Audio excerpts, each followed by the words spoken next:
Many beginners spend months jumping from one trading strategy to another, thinking that a perfect entry is the missing piece to profitability. But the truth is, even the best strategy in the world will lose money if you don't manage your risk properly. Proper risk management is what actually separates professionals from amateurs. In this video, we're going to walk through the exact mathematical framework you need to protect your simulated capital. The first major hurdle we need to look at is undercapitalization.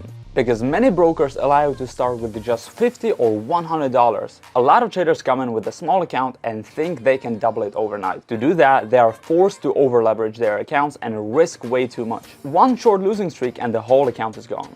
And that's exactly why FTMO introduced a unique prop trading model. We provide a simulated environment with an initial balance up to $200,000. With larger demo account, you can keep your risk per trade very small while still targeting meaningful gains. So once you have access to the simulated capital, how much did you actually risk per trade? Most traditional textbooks suggest risking 2% per trade.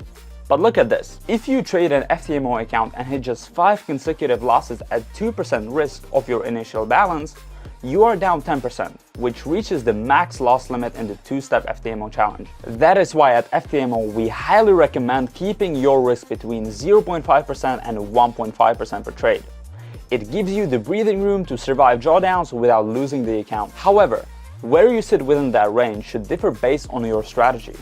Let's say you're a scalper, taking 5 trades a day. Risking 1% per trade means one bad afternoon could easily breach your max daily loss limit. For scalpers, 0.25% to 0.5% is much safer. On the other hand, if you're a swing trader taking 1 or 2 setups a week, risking 1% or 1.5% is perfectly fine. The key is structuring your position sizes to minimize the risk of breaching the trading objectives. Now, even with perfect risk sizing, we have to talk about losing streaks.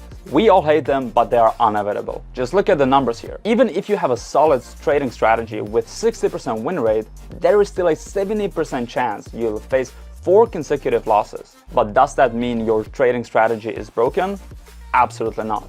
It just means you must build a trading plan that can sustain 9 or 10 consecutive losses without breaching the FTMO max loss limit. The piece of the puzzle that makes surviving those drawdowns possible is your reward to risk ratio. For example, if you risk $100 to make $150, that's 1.5 to 1 ratio. As you can see in this picture, pairing this with 50% win rate makes you consistently profitable. Now, maintaining a 50% win rate means you already have a very significant edge.